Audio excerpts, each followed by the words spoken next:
Hello student, today we are start the mental health nursing in unit 1 introduction to mental health.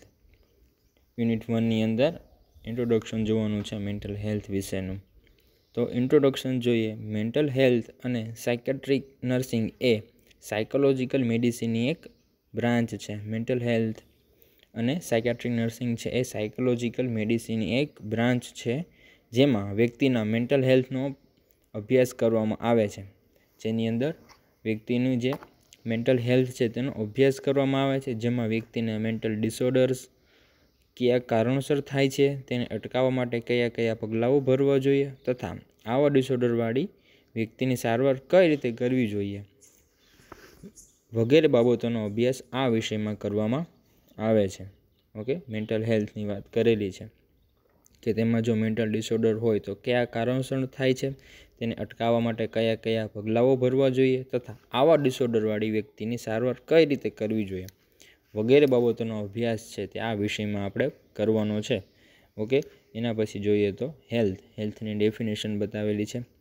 Health is a state of complete physical, mental and social wellbeing and not merely absence of disease or infirmity. આપણે જાણીએ છીએ હેલ્થની definition શું છે, first યરમાં આવી ગઈ છે.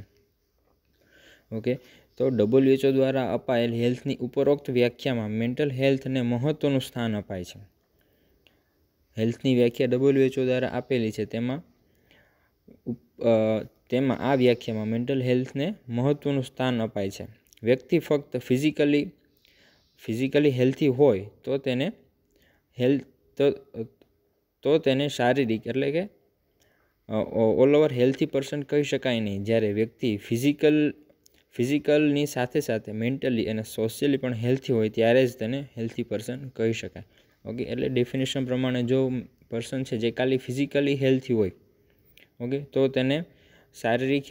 તેને all over health person છે, તેનામાં ઓલ ઓવર હેલ્થ છે તેમ કહી શકાય નહીં. તેની સાથે તેમાં ફિઝિકલી અને મેન્ટલી અને સોશિયલી પણ તે હેલ્થી હોવું જરૂરી છે, ત્યારે જ તેને હેલ્થી પર્સન કહી શકાય છે. પછી mental health is an ability of individual to cope with the difficulties successfully and adjust life situation accordingly. Mental હેલ્થની અંદર શું કીધું છે કે મેન્ટલ હેલ્થ છે એ એક એબિલિટી છે કોઈપણ ઇન્ડિવિજ્યુઅલની, કોઈપણ વ્યક્તિની કે જે તેના લાઈફમાં આવતા જે પ્રશ્નો છે, કોઈપણ ડિફિકલ્ટીઝ છે, કોઈપણ પ્રોબ્લેમ છે તેનો તે સામનો કરી શકે successfully, adjust life situation accordingly. તેના લાઈફના સિચ્યુએશન પ્રમાણે તે એડજસ્ટ થઈ શકે, તેનો સામનો કરી શકે, સંજોગો અનુકૂળ તે પોતાની જીવન જીવવાની જે ક્ષમતા છે તે જીવી શકે. ઓકે, જેનામાં મેન્ટલ હેલ્થ છે તેમ. મેન્ટલ હેલ્થ એટલે વ્યક્તિની લાઈફમાં આવતા પ્રશ્નો તથા ડિફિકલ્ટીઝનો સામનો કરવાની ક્ષમતા તથા તે મુજબ ઉત્પન્ન થયેલ સંજોગોને અનુકૂળ થઈ જીવન જીવવાની ક્ષમતા. પછી જોઈએ, દરેક વ્યક્તિની લાઈફમાં ડિફિકલ્ટીઝ આવતી હોય છે.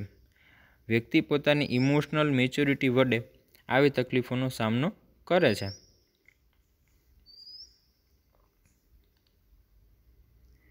આમાં શું કીધું છે, દરેક વ્યક્તિની અંદર પોતાની લાઈફમાં ડિફિકલ્ટીઝ આવતી હોય છે. વ્યક્તિ પોતાની ઇમોશનલ મેચ્યોરિટી વડે આવી તકલીફોનો સામનો કરે છે. ઘણા લોકો નાના પ્રશ્નોમાં પણ અનુકૂળતા સાધી શકતા નથી, પ્રશ્નોનું સમાધાન શોધી શકતા નથી અને મેન્ટલી ડિસ્ટર્બ્ડ થઈ જાય છે. હવે ઘણા એવા લોકો હોય છે કે જે પોતાના નાના પ્રશ્નોનું પણ સોલ્યુશન નીકાળી શકતા નથી પોતાની લાઈફમાંથી, બરાબર, સાધી શકતા નથી, પ્રશ્નોનું સમાધાન કરી શકતા નથી, તેનું સોલ્યુશન નથી કરી શકતા અને મેન્ટલી તે ડિસ્ટર્બ્ડ થઈ જાય છે. જ્યારે ઘણા વ્યક્તિ મોટી તકલીફોમાં પણ હિમાલય જેવી અડગતા દાખવીને અનુકૂળતા સાધી લે છે. ઓકે, મને ખબર છે ઘણા એવા વ્યક્તિ છે કે જેને કોઈ પણ પ્રશ્ન હોય, કોઈ પણ ડિફિકલ્ટી હોય, બરાબર, કે લાઈફના કોઈ પણ એવા ઉતાર ચઢાવ હોય, તેની અંદર કોઈ પણ તકલીફોની અંદર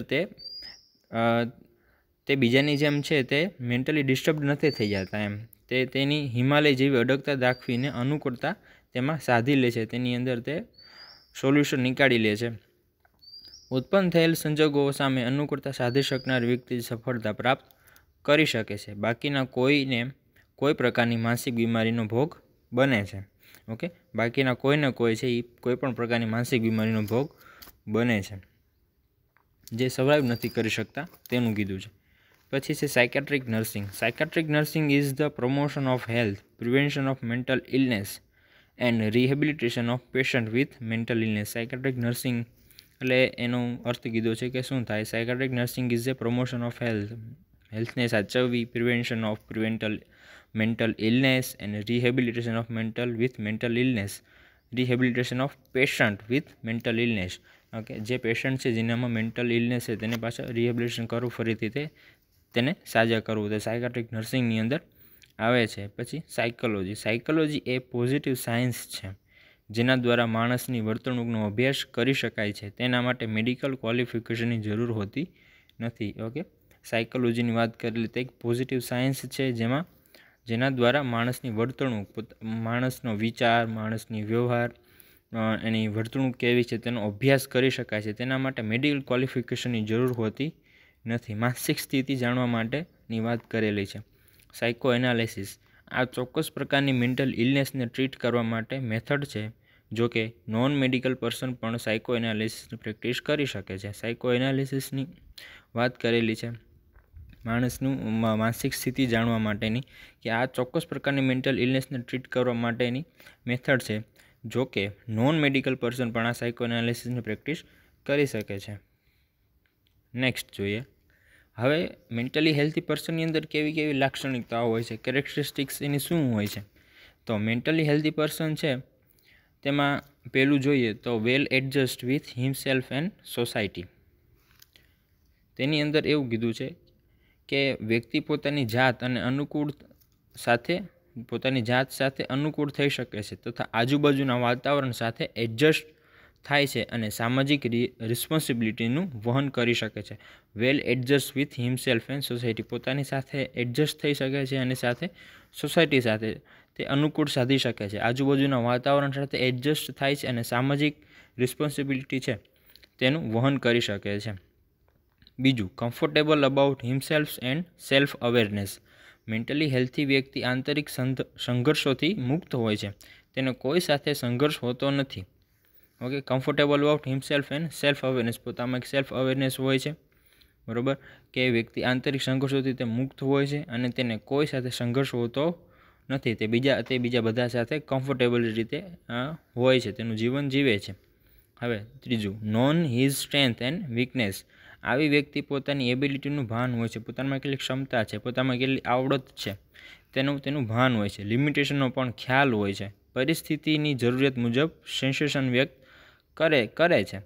ઓકે, આવી વ્યક્તિમાં પોતાનામાં એબિલિટી, પોતાનામાં કેટલી શક્તિ છે, પોતાનામાં આવડત શું છે, લિમિટેશન શું છે તેનો પોતાનો ખ્યાલ હોય છે. તેના મુજબ તે સેન્સેશન વ્યક્ત કરે છે, તેના મુજબ તે પોતાનું કાર્ય કરે છે. Fourth, capacity of work. પોતાનું કાર્ય સમજી વિચારીને આત્મવિશ્વાસથી કરે છે. જીવનમાં આવતી મુશ્કેલીઓનો સામનો કરે છે. કેપેસિટી ઓફ વર્કનું કીધું છે કે પોતાનું કાર્ય સમજીને, મારું જ કામ છે, મારે કરવાનું છે એવું વિચારીને આત્મવિશ્વાસથી કાર્ય કરે છે. જીવનમાં આવતી મુશ્કેલીઓનો સામનો તે કરે છે અને પ્રોબ્લેમ્સને સોલ્વ કરે છે. પછી નેક્સ્ટ, પર્સનલ આઈડેન્ટિફાઈ.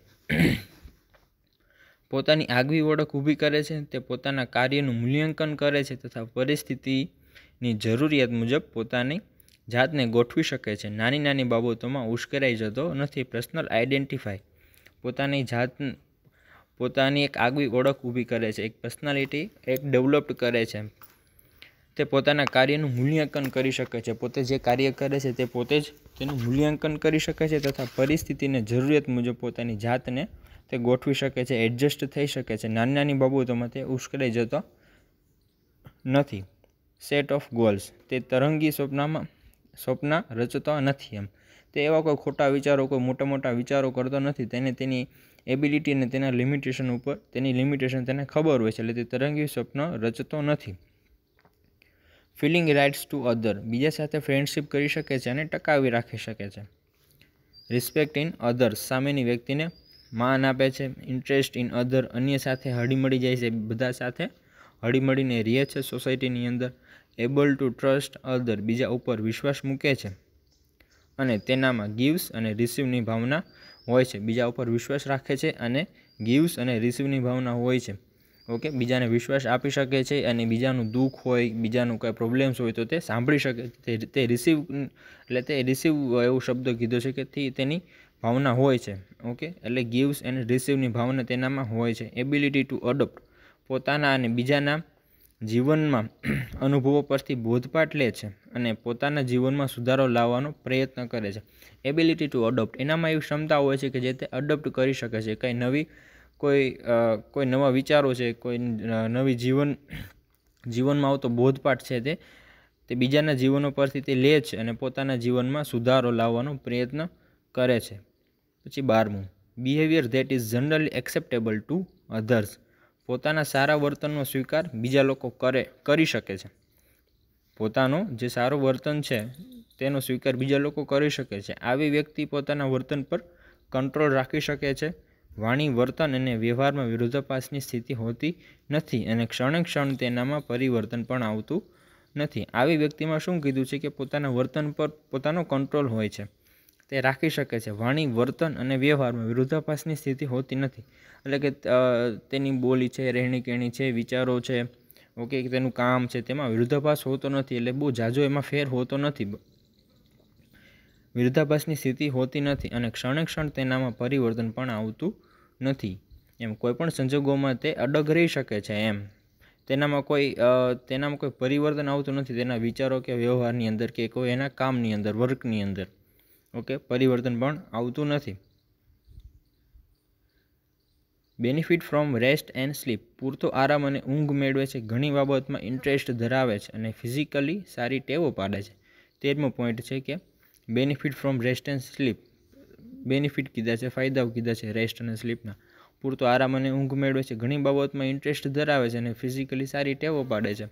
ટૂંકમાં જે વ્યક્તિના મેન્ટલ ફંક્શનમાં ખામી ન હોય તેનામાં મેમરી, ઇન્ટેલિજન્સ વગેરે ગુણો સ્વાભાવિક રીતે હોય છે. ઉપરોક્ત લક્ષણો ધરાવતી વ્યક્તિને મેન્ટલી હેલ્થી પર્સન કહેવાય છે. ટૂંકમાં કહે તો મેન્ટલ ફંક્શન, જે વ્યક્તિમાં મેન્ટલ ફંક્શનમાં ખામી ન હોય, મેન્ટલી ફંક્શનમાં કાંઈ ખામી ના હોય, તેનામાં મેમરી, ઇન્ટેલિજન્સ હોય છે, તે વિચારી શકે છે,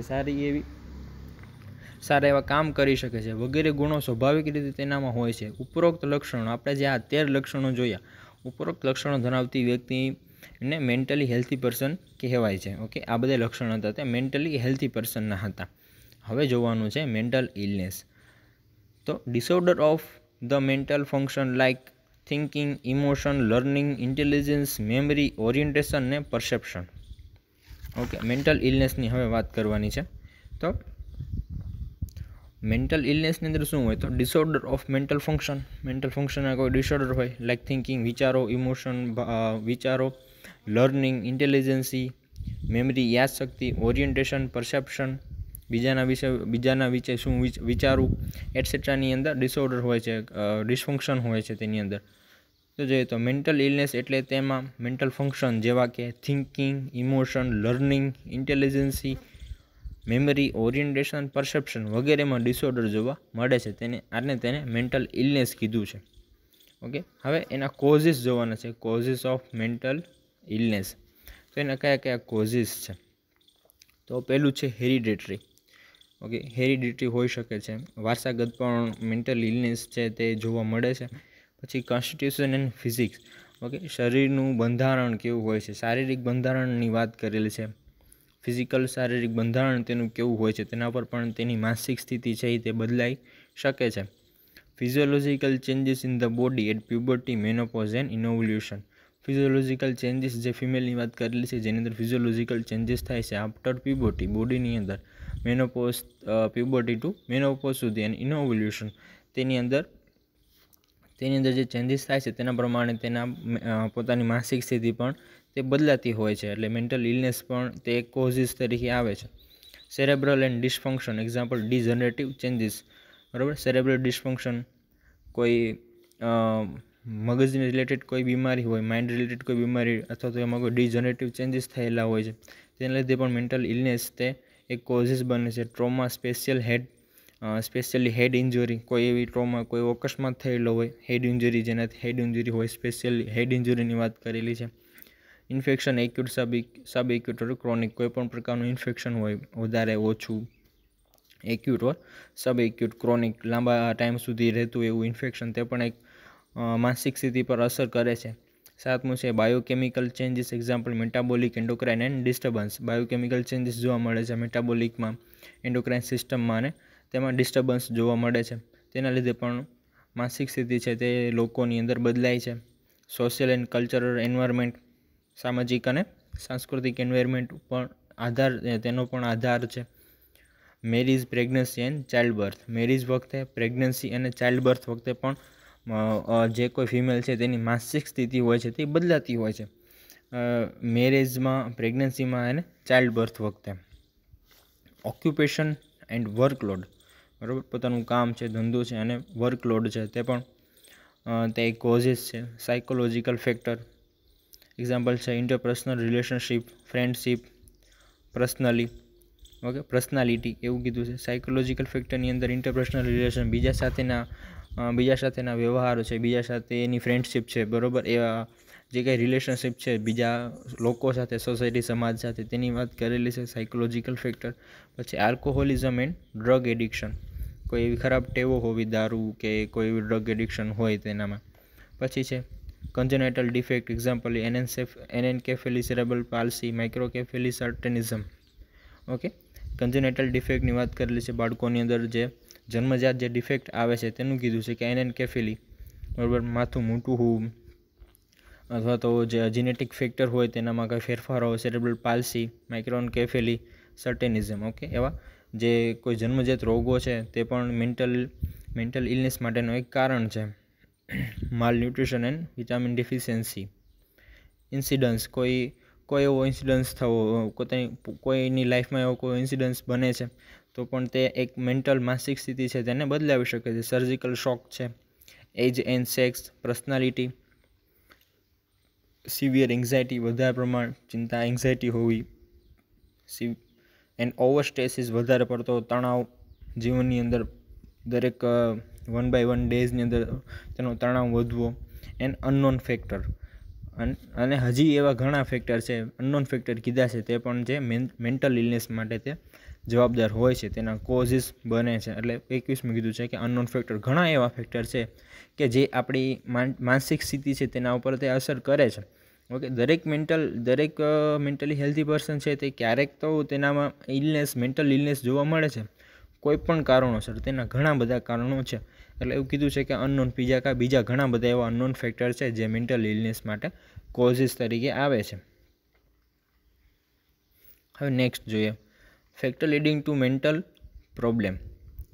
ફેક્ટર લીડિંગ ટુ મેન્ટલ પ્રોબ્લેમની, મેન્ટલ ઇલનેસની વાત કરેલી છે, મેન્ટલી જે પ્રોબ્લેમ છે તેના. તેમાં જોઈએ મેન્ટલ ઇલનેસમાં પણ ફિઝિકલ ડિસીઝ માફક નેચરલ હિસ્ટ્રી ઓફ ડિસીઝ લાગુ પડે છે. તેમાં પણ એજન્ટ, હોસ્ટ એન્ડ એન્વાયરમેન્ટ જેવા ફેક્ટરનો અભ્યાસ કરવામાં આવે છે. ઓકે, કેમ આપણે કોઈ ડિસીઝની અંદર એજન્ટ, હોસ્ટ અને એન્વાયરમેન્ટની વાત થાય છે કે કઈ રીતે ડિસીઝ આવે છે, ઓકે, કઈ રીતે ફેલાય છે, કોના દ્વારા ફેલાય છે. એજન્ટ, હોસ્ટ અને એન્વાયરમેન્ટની વાત કરેલી હોય છે કોઈ પણ ડિસીઝની અંદર. તો મેન્ટલ ઇલનેસની અંદર પણ એ જ વસ્તુ લાગુ પડે છે એવું કીધું છે તેમાં. આ જ ફેક્ટરનો એજન્ટ, હોસ્ટ એન્ડ એન્વાયરમેન્ટ જેવા ફેક્ટરનો અભ્યાસ કરવામાં આવે છે. તો તેમાં એજન્ટની અંદર જોઈએ તો બાયોલોજિકલ એજન્ટ છે, પછી સાયકોસોશિયલ છે, સોશિયો કલ્ચરલ ફેક્ટરનો સમાવેશ થાય છે. ઓકે, આ બધા એજન્ટ છે જે મેન્ટલ ઇલનેસ કે મેન્ટલ ડિસ્ટર્બન્સ માટે જે જવાબદાર હોય છે. બાયોલોજિકલ ફેક્ટર હોય, સાયકોસોશિયલ હોય, સોશિયો કલ્ચરલ હોય, બરાબર, સામાજિક સાંસ્કૃતિક કોઈ એવા કારણો હોય. સાયકોસોશિયલ હોય માનસિક રીતે, બાયોલોજિકલ હોય કોઈ જૈવિક કારણો હોય. પછી હોસ્ટ, ડેમોગ્રાફિક કેરેક્ટરિસ્ટિક્સની અંદર એજ, સેક્સ એટસેટ્રા, બરાબર, જાતિની વાત કરેલી છે, જાતિ, ઉંમર અને ડેમોગ્રાફિક કેરેક્ટરિસ્ટિક્સ, ઉચ્ચ નીચતા, ભેદભાવ છે, ઘણી વસ્તુ ડેમોગ્રાફિક કેરેક્ટરિસ્ટિક્સની અંદર આવી જાય છે. પછી બાયોલોજિકલ કેરેક્ટરિસ્ટિક્સની અંદર જેનેટિક ફેક્ટર છે, બાયોકેમિકલ લેવલ છે. ઓકે, શરીરના અંદરના જેનેટિક ફેક્ટર છે, બાયોકેમિકલ લેવલ્સ છે, હોર્મોન છે, કોઈ બોડીની અંદર વધતા ઘટતા જે કેમિકલ્સ છે, બાયોકેમિકલ્સના લેવલ્સનું કીધું છે. Social and economical factor, personality disorder, lifestyle factor, personality traits, use of alcohol or drug. Lifestyle ફેક્ટરની અંદર કીધું છે કે પર્સનાલિટી ટ્રેટ્સ, બરાબર, જે કુટેવો છે, બધી હેબિટ છે, આલ્કોહોલિઝમ છે, ડ્રગ એબ્યુઝ છે, તેની વાત કરેલી છે. તે પણ એક હોસ્ટ છે. તે પણ એક માનસિક સ્થિતિને બદલાવી શકે છે. તેના લીધે જે ખરાબ ટેવો હોય છે જે માણસની અંદર, તેની માનસિક સ્થિતિ હોય છે તે અલગ હોય છે. તેને આપણે પ્રોપર મેન્ટલી હેલ્થી પર્સન છે તે આપણે કહી શકતા તેને નથી. ઓકે, એટલે આ બધા ફેક્ટર છે તે મેન્ટલ ઇલનેસ માટે જવાબદાર હોય છે. પછી થર્ડ છે એન્વાયરમેન્ટ, ઇનએડ્યુકેટ પેરેન્ટ એજ્યુકેશન. બરાબર, તેના માતા પિતા દ્વારા એનામાં અપૂરતું જ્ઞાન મળેલું હોય છે. ઇનએડ્યુકેટ પેરેન્ટ એજ્યુકેશન, અપૂરતું જ્ઞાન હોય છે. Lack of proper community integration leading two drug, alcohol abuse. Lack of proper community integration હોય છે કે તેનામાં ખ્યાલ હોતો, તેને એક એજ્યુકેશનનો તેમાં અભાવ હોય છે કોમ્યુનિટીની અંદર, જેવા કે આવી ખરાબ ટેવો છે. Leading to integration to drug and alcohol abuse. પછી થર્ડ છે સોશિયલ ઇનસિક્યુરિટી. એ સોશિયલ ઇનસિક્યુરિટી તે અનુભવે છે, બરાબર છે, અથવા તો તે એકલું હોય છે. આમ કહેવાય ને કે ઘર બહાર વિહોણું તે હોઈ શકે છે એન્વાયરમેન્ટની અંદર, તેનું કોઈ હોતું નથી. સોશિયલ ઇનસિક્યુરિટી તે ફીલ કરે છે. પછી નેક્સ્ટ જોઈએ social and economical factor affecting to mental health. Mental હેલ્થમાં તેના સોશિયલ એન્ડ ઇકોનોમિકલ ફેક્ટર છે કે જે કયા અફેક્ટ કરે છે તેના વિશે કીધું છે. હવે તો મેન્ટલ હેલ્થ પર અસર કરતા સોશિયો ઇકોનોમિકલ ફેક્ટર નીચે મુજબ છે. તેમાં પહેલું છે social factor, childhood insecurity. Okay, social ફેક્ટરની અંદર ચાઇલ્ડહુડ ઇનસિક્યોરિટી કીધું છે, ચાઇલ્ડની વાત કરેલી છે. તો એની અંદર શું છે? Faulty attitude of parent. Okay, faulty attitude of પેરેન્ટ્સની વાત કરેલી છે કે ખોટા વિચારો હોય છે પેરેન્ટ્સની અંદર તેના ચાઇલ્ડ વિશે.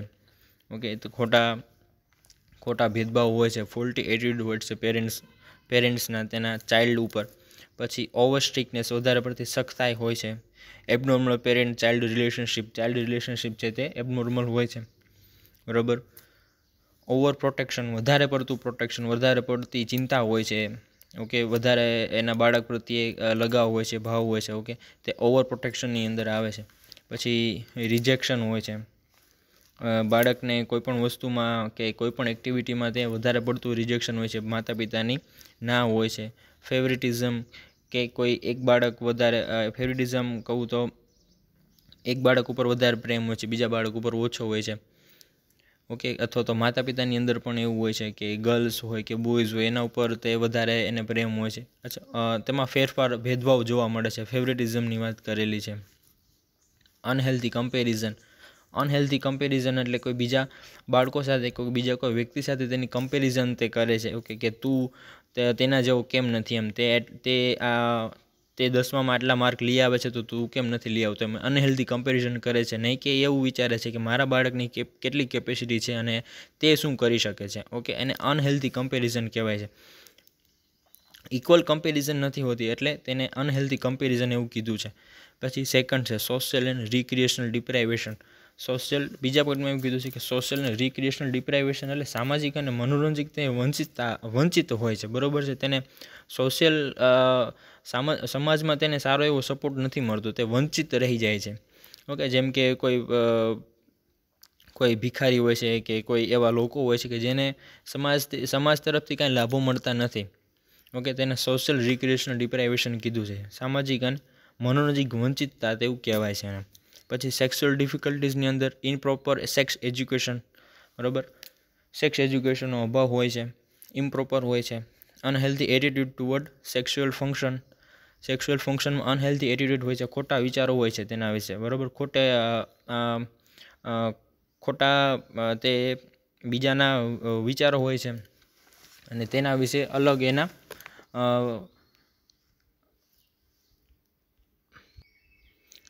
એના મતભેદ હોય છે. પછી ગિલ્ટી ફિલિંગ અબાઉટ માસ્ટરબેશન. ઓકે, માસ્ટરબેશન ઉપર તેના ખોટા એવા વિચારો હોય છે કે તે સારું નથી, અનહેલ્ધી છે, ડેન્જરસ છે. ઓકે, એટલે ગિલ્ટી ફિલિંગ હોય છે about masturbation. Free and extra marital sexual relationship. Okay, other person કે અધર વુમન સાથે એવા free and other sexual relationship હોવા. Worry about sexual perversion. બરાબર, સેક્સ્યુઅલ રિલેશનશિપ વિશે તેમાં ખોટા વિકૃત વિચારો હોવા, ખોટી માન્યતાઓ હોવી. Okay, worried about sexual perversion. પછી છે મેરેજ પ્રોબ્લેમ, તેમાં ફોર્સ બેચલરહુડ, એટલે એવું કહે છે કે મેરેજ પ્રોબ્લેમની અંદર છે ફોર્સ કરે છે મેરેજ માટે, તેને ફોર્સ કરવામાં આવે છે કે તું જલ્દી મેરેજ કરી લે. મેરેજનો એક ફોર્સ, મેરેજ કરવા માટે ફોર્સ કરો તે પણ એક મેન્ટલ હેલ્થ માટે, મેન્ટલ ઇલનેસ માટે એક કારણ બને છે. પછી ચાઇલ્ડલેસનેસ, બરાબર, બાળક ના હોવું, ટુ મેની ચિલ્ડ્રન, વધારે પડતા બાળકો, disharmony due to physical, emotional, social, educational or financial incompatibility. Okay, disharmony હોય physically, emotional, social, educational, financially, બરાબર, અને તેમાં ઇનકમ્પેટેબિલિટી હોવી. 5મું, family situation, strained interpersonal relationship, broken home due to death. Okay, કોઈના મરી જવાથી તેનું ઘર કે પોતાનો પરિવાર છે તે તૂટવો, divorce, too big family, very small family, and religious and cultural tradition. બરાબર, લાસ્ટમાં શું કીધું છે,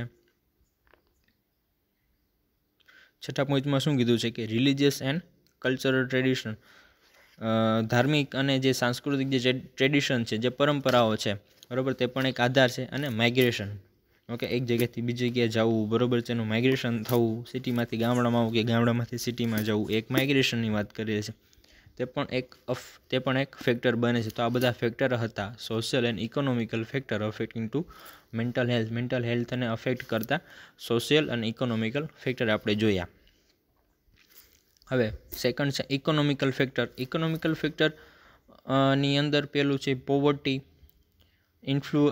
ઇન્ફ્લુઅન્સ, પૈસાની રેલમછેલ, ગુજરાતી સામે લખેલું છે, ગેમ્બલિંગ, જુગાર, આલ્કોહોલિઝમ, પ્રોસ્ટિટ્યુશન, વેશ્યાવૃત્તિ, લોંગ ઇલનેસ, લાંબા ટાઈમની બીમારી, અનએમ્પ્લોયમેન્ટ, ટેમ્પરરી એમ્પ્લોયમેન્ટ એટલે હંગામી નોકરી. ઓકે, અને હવે આવશે એટીટ્યુડ ટુવર્ડ્સ મેન્ટલી ઇલ. જે મેન્ટલી ઇલ છે, જે મેન્ટલી ઇલ પર્સન છે, બરાબર, તેના ઉપર બીજા માણસોના કેવા વિચારો હોય છે, કેવા એટીટ્યુડ હોય છે, તે આપણે હવે નેક્સ્ટ વિડીયોઝમાં આપણે તેને ડિસ્કસ કરશું.